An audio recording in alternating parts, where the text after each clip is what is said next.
Born and raised in San Angelo, Texas. It was the best place a young man could ever grow up. I learned so much from the area. It was a town that roughly 120, 125,000 people, known for the Fort Concho, the Goodfellow Air Force Base, um, is known also for having the Buffalo Soldier. That may be another story that some of you may be interested in. Was born to two great parents, both educators. My mother, Bernice Thomas, who was born and raised in Dallas, attended St. Peter's High School. Then she moved down to Houston to Texas Southern for a couple of years and then finished over at Houston Tillotson. My father is also a graduate of Houston Tillotson, born and raised in McGregor, Texas, which is right down the street from Baylor, about 12 miles.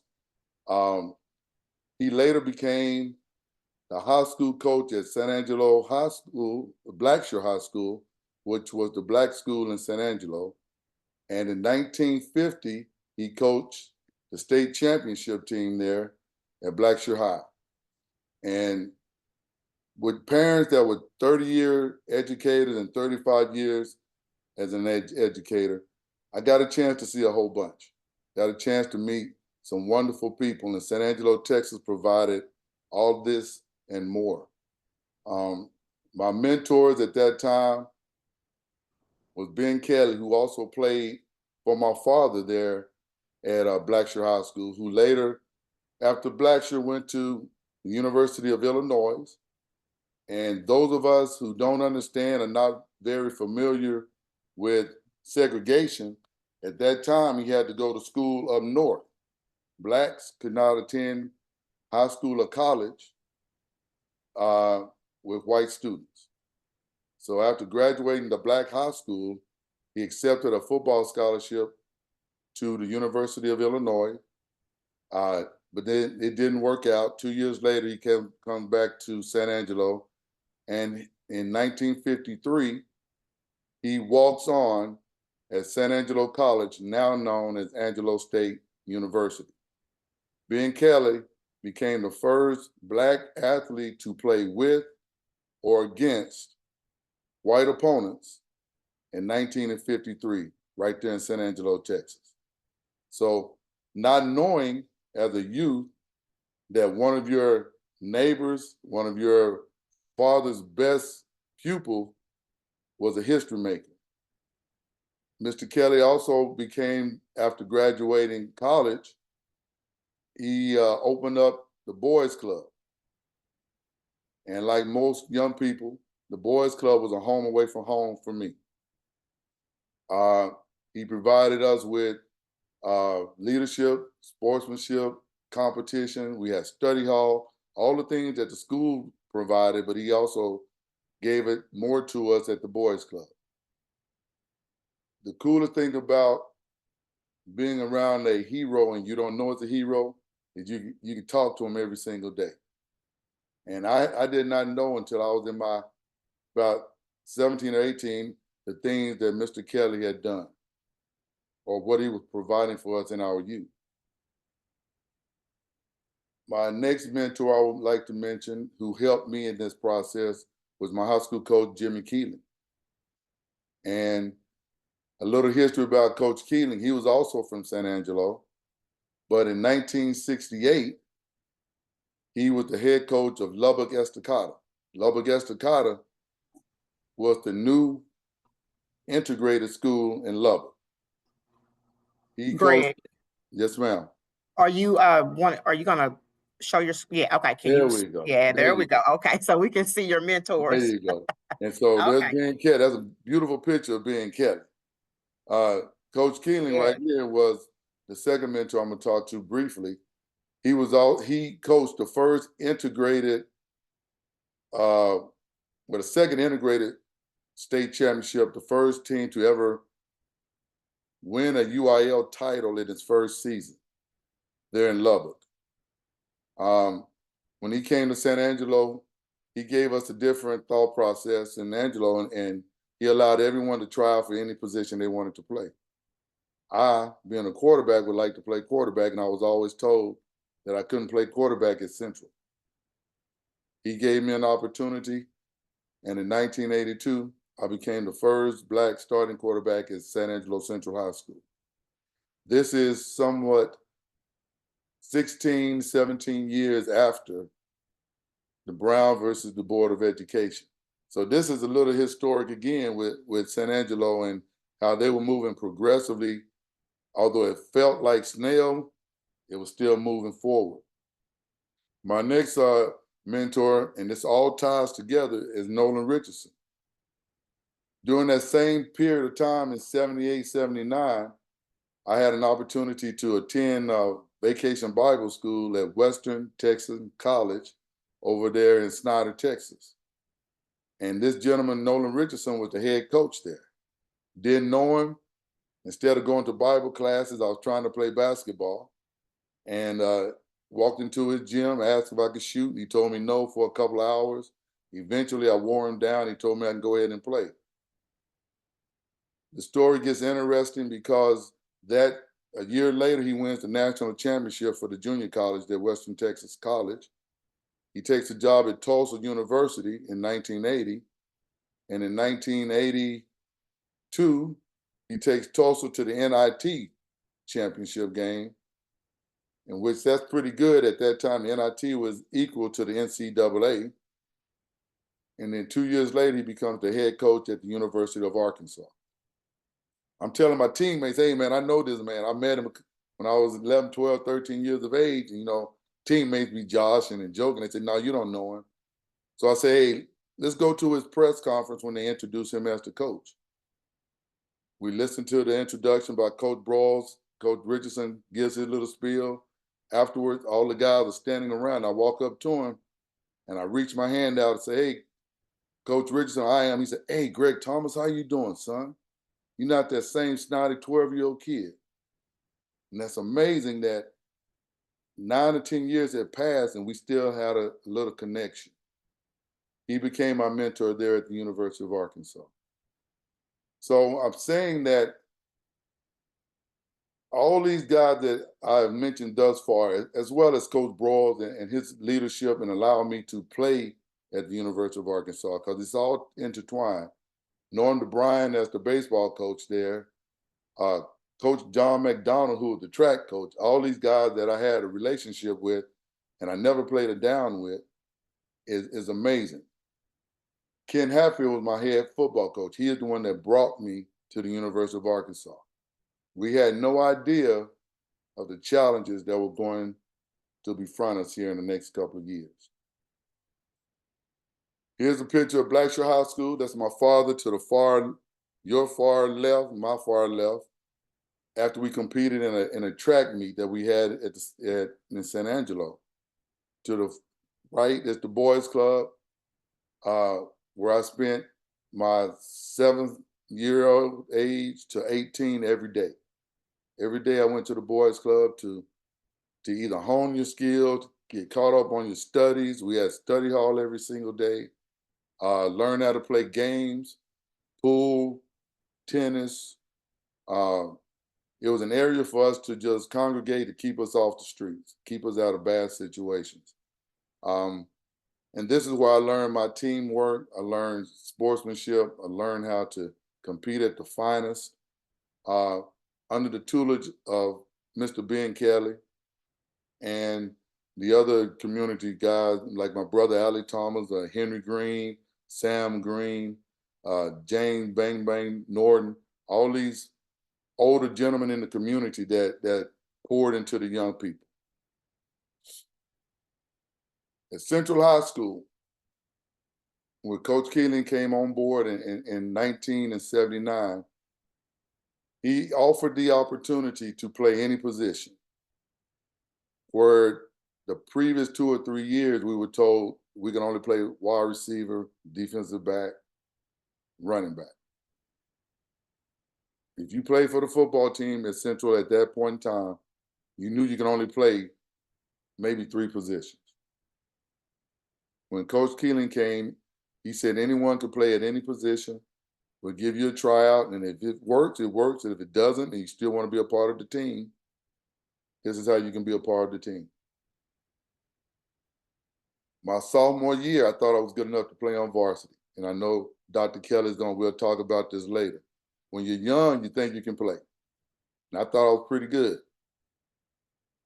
My sophomore year, I was expecting to play on the varsity. I didn't make the varsity team. And I was heartbroken, but I could understand as a sophomore not being on varsity. Several of my teammates were on varsity. So, but you understand that. That's part of life. I go to the JV locker room to see if I at least made the JV team. I didn't make the JV team either. So I'm a sophomore on a sophomore team, and I'm telling you, I almost cried. No, I'm not. That's not truthful. I cried because I'm on a sophomore team. I got to go back to my neighborhood. My brother's on the JV team. I'm not on the JV team. I'm going like, good God, I think I can play, but I can't play. And so I stay and I go and talk to Coach Keelan, and I ask him, you said that you can play any position. You'll give us a chance to play any position. And lo and behold, I make the sophomore team. I said, I need an explanation because I'm ready to quit. I said, I can play, Coach. I'm good. Coach Keelan looks at me and says, son, you're not good enough right now. Reality hits. Now I get a chance to let that sink in for a minute. I mean, the tears are rolling down my face, and coach is just, hey, man, just go in there and work, do your best. We'll have a great season. We'll pick this up in the summertime. And I said, all right. I get home and tell my dad, man, I made the sophomore team. My dad said, okay. I said, Dad, I want to quit. I'm not going to play on a sophomore team. I need to be playing JV or varsity. And my dad said, no, we don't have quitters in this household. So if you think that you're better than that, then you get out there and you go prove it. I said, well, Dad, I can quit and go play basketball. I know I'll play basketball. I'll make the varsity. He said, no, son, we don't do that. I'm not raising any quitters. Long story short, Coach Keeling did the best thing a coach could do. He told you to slow down, wait. You got to earn the right to be there. I hadn't earned the right to be on that varsity team. In my heart, I thought I was, but I didn't. I had to get out there and I had to prove it. Next year as a junior, I'm working hard. I'm making every practice. I'm at every summer session, every weight session. And we had the team meeting at the beginning of the year, and Coach Keeling pulls me to the side. He said, Greg Thomas, there are some things that are bigger than football. And I said, well, okay, I don't know what you're talking about, Coach, but share with me. He said, son, I cannot start you at quarterback this year. I said, well, Coach, I'm here. I can play. He said, this is bigger than just football. He said, I'm dealing with some culture issues. So what you need to do is do your best every day. I won't start you at the quarterback position, but that day will come. And you stick with it and you keep showing us every day. When that opportunity comes, you get out there and you go play. And you do what you do. 3 games into the season, our starting quarterback gets injured. I get a chance to play. We win that ball game. And he never took me out again. And in 1982, 3 years after he said he made that promise, I became the first starting Black quarterback in San Angelo Central history. He did everything in the world he could to protect me from those other outside forces, because there were outside forces that were ringing loud. But he protected me with the press. He protected me with the naysayers. He protected our team. He just said, always the best players are going to play. We ended up that season as a regional finalist. We lost to a team that played in the state championship. We had a great season. Come back my senior season, we're real good. I get injured. We're a top 10 team, but we don't qualify for the playoffs. All right, no big whoop. That's life. You understand that. But during that process, I got on the radar of several universities. I chose Baylor. But the Baylor situation didn't work out. They decided that they wanted to go in a different direction, which is how many high schools do when you have a recruiting war. And for some odd reason, I ended up at the University of Arkansas, which was a great decision, but I wasn't ready for the fallout.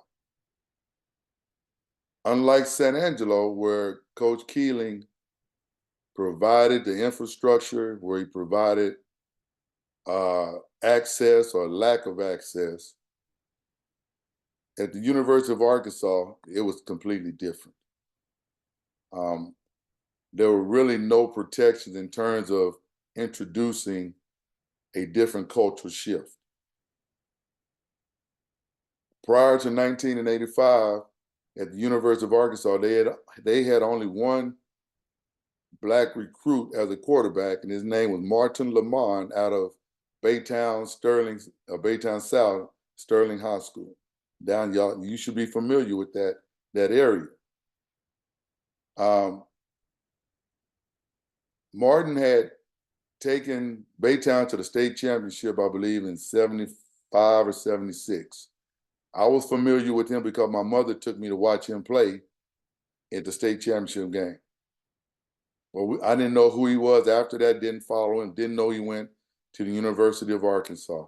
But in 1976, he played 5 plays for Coach Frank Broyles on his last team. And that was over and done with. He transferred the next year, went back south in Texas. 8 years later, I'm at the University of Arkansas. And in September of 1985, I have the opportunity to become the starting quarterback at the university. And lo and behold, the first thing that comes out of people's mouths is that we never had a Black quarterback before. And an entire state was like, wow, how are we going to address this? Do we want this? Is it good for us? Is it not? The 84 season was like I would say I was testing the waters. Coach Hatfield was testing the water. He wanted to see how people would accept it. I had a gentleman the other day ask me, should you have redshirted or played more? I think I should have either redshirted or played a lot more. But I wasn't given that option. And as a young man, you just want to play. You just want to do the best you can to be on the field, to help your team, and you know, be a part of something bigger than yourself. So the 84 season goes on. I play in 8, I believe 7 or 8 of the 12 games. Some cameos, some in mop-up duty, but you're still getting that experience. In the springtime, I'm announced as the starting quarterback, but no one understands the difference when you are the first. And I was the first, not only in San Angelo, but at the University of Arkansas in 1985. You don't think about, I'm the first, you just want to play. But people that don't play, or people that have other agendas, they get a chance to weigh in, and you know, they have questions. They call themselves fans. They may be fans. I don't know. But I know coming to games, it was somewhat different. I don't believe I was ever booed in my own home stadium in high school, but I was at the University of Arkansas. Now, that wasn't everybody, but there was some. That's during warm-ups. That's not even during the games. That's during warm-ups. And I remember in that same year, for my very first start, which was in Mississippi, my defensive coordinator, Coach Goldsmith, was walking around doing warm-ups, and he walks over to me and he says, "Hey, Greg Thomas, boy, you go out there and have a great game." He said, "Well, man, why are they booing over there? You know, put them to shame." And I said, "Hey, Coach, those are our own Razorback fans." And he was like, "What?" I said, "Look, they got hogs on their jersey. That's not Ole Miss people, though. That's our." He said, I'll be darned. I never." And then the walls started coming around with the coaches. They started to understand that this opportunity had some negativity to it also. But it wasn't everybody. You know, and I want everyone to, it wasn't everybody. But you keep hearing things, you see things, I mean, my tires were slashed. My car was egged. Um, I had death threats. I have letters. I still have letters today just because I wanted to play the quarterback position. And it's historic in the sense that that's 15 years after Arkansas brought their first scholarship athlete that was Black. That was in 1970. And this is 15 years later, we're still dealing with some of that change. But the career at the University of Arkansas was unbelievable in the midst of all this. I had the best teammates anyone could ever have. I call them my brother from another mother. I was introduced first to 3 gentlemen from Stuttgart. They took me home, took me to their home, and I learned what it was like to be a Razorback because I had no knowledge. I'm trying to make a team and play on a team. These guys grow up in the state of Arkansas, and they are superstars.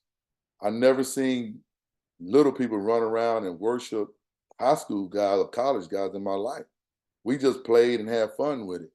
They were chasing us around town like we were heroes, just so they could touch, Reggie, Carey, and Otis Lloyd. And it was cool.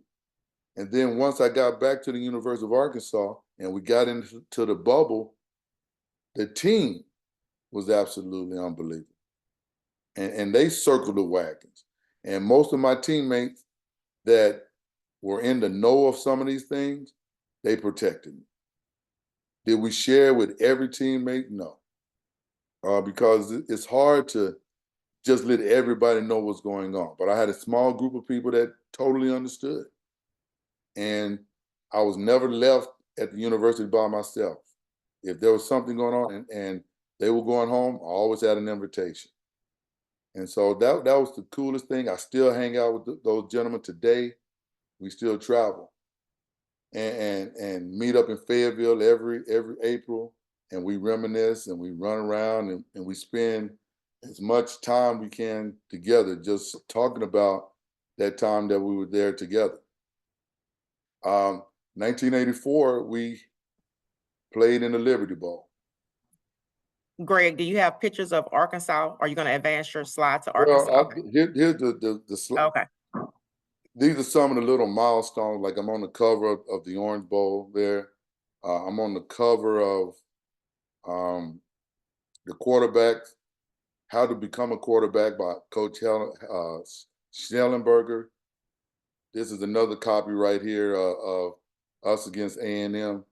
And I didn't put that on there because sometimes, you don't want to be braggadocious. You don't want to talk about it.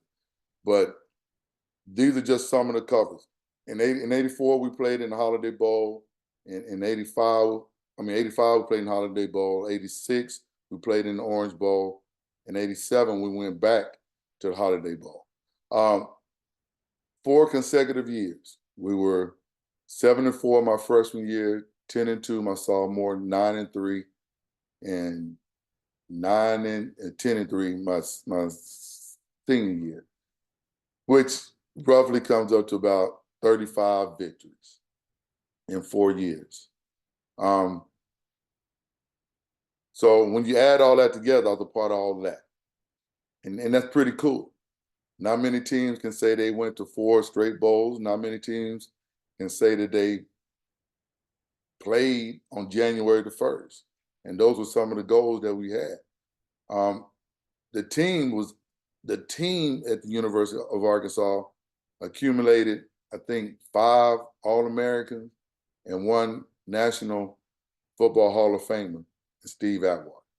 So I've had a chance to play with a Hall of Famer. I was coached by a Hall of Fame coach in Ken Hatfield. I was mentored and coached by Nolan Richardson, also a Hall of Famer. I had a high school coach that is a Hall of Famer. And I was raised in a house where my father is also a Houston Tillerson Hall of Famer. So I'm standing on the shoulders of people that have done things and provided leadership, guidance, and showed me how to do it. And I, in turn, try to do the same with young people. No Doubting Thomas is just my collection, my recollection of those 4 years. It also includes the 2 years at San Angelo, and to put it in paper, it took 14 months to talk about and 40 years to come to fruition. It was therapeutic. I do not throw anyone under the bus. In my book, I tell my story on what an 18 to 22-year-old was living through. I don't believe it's my story to tell to some of my teammates. If they want to tell their ups and downs, they can. I just share mine. And the only way you grow is that sometimes you got to go through some hard times. And there were some times through other people's doing, it was kind of difficult for me to see if I wanted to stay at the University of Arkansas. I tried to leave in '86, and through Coach Richardson and a couple of my professors, they persuaded me to stay. Coach Richardson pulled me into his office and said, look, man, if you leave, there may not ever be another. So I want you to understand what you mean. You are now the face of this university, and I never thought of it like that. I always just thought I was just playing quarterback, playing football, trying to lead 85 guys to the Cotton Bowl. Coach Richardson made me sit down and think, hey, son, this is a lot bigger than that. And guess what? Now I'm the head basketball coach.